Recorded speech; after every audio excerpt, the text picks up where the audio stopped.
ये कहानी है महाभारत के समय की। महाभारत के युद्ध के बाद युधिष्ठिर ने राजा के रूप में शासन करना शुरू किया। युधिष्ठिर अपने न्याय और उदारता के लिए बहुत प्रसिद्ध थे। जो कोई भी न्याय पाने की इच्छा से युधिष्ठिर के पास आता, वह कभी खाली हाथ नहीं लौटता। एक बार देर रात को एक फरियादी महल के दरवाजे पर आया और राजा से न्याय मांगने लगा। उस समय राजा युधिष्ठिर सो रहे थे। रानी द्रौपदी ने उन्हें जगाया, लेकिन युधिष्ठिर ने कहा, मैं बहुत थक गया हूँ। फरियादी को कल सुबह तक इंतजार करने के लिए कह दो। कल सुबह उठने के बाद मैं उसका न्याय करूंगा। द्रौपदी ने यह बात भीम को बताई।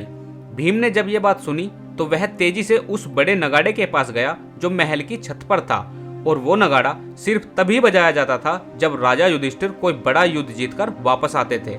भीम बिना रुके उस नगाड़े को जोर जोर से बजाने लगा। नगाड़े की ध्वनि सुनकर हर किसी को लगा कि राजा युधिष्ठिर किसी महान युद्ध को जीतकर वापस आए हैं, और यह देखने के लिए सभी पांडव और राज्य के लोग वहां एकत्रित हो गए।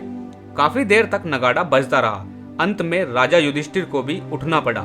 गुस्से में उन्होंने भीम से पूछा, तुम इतनी रात को नगाड़ा क्यों बजा रहे हो? भीम ने विनम्रता पूर्वक उत्तर दिया, ऐसा इसलिए है क्योंकि आज आपने बहुत बड़ी जीत हासिल कर ली है।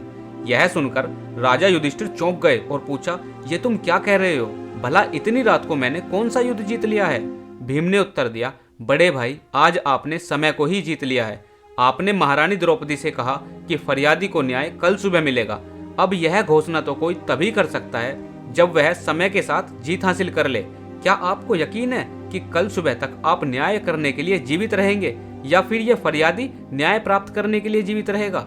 यह सुनकर युधिष्ठिर को भीम की बात का एहसास हुआ और उन्होंने तुरंत उस फरियादी को अंदर बुलाया और उसकी समस्या का समाधान किया। दोस्तों, महाभारत का प्रेरणा स्रोत ये प्रसंग आपको कैसा लगा, हमें कमेंट बॉक्स में जरूर बताइए, और ऐसे ही प्रेरणा स्रोत प्रसंग पाने के लिए हमारे चैनल को सब्सक्राइब कीजिए। धन्यवाद।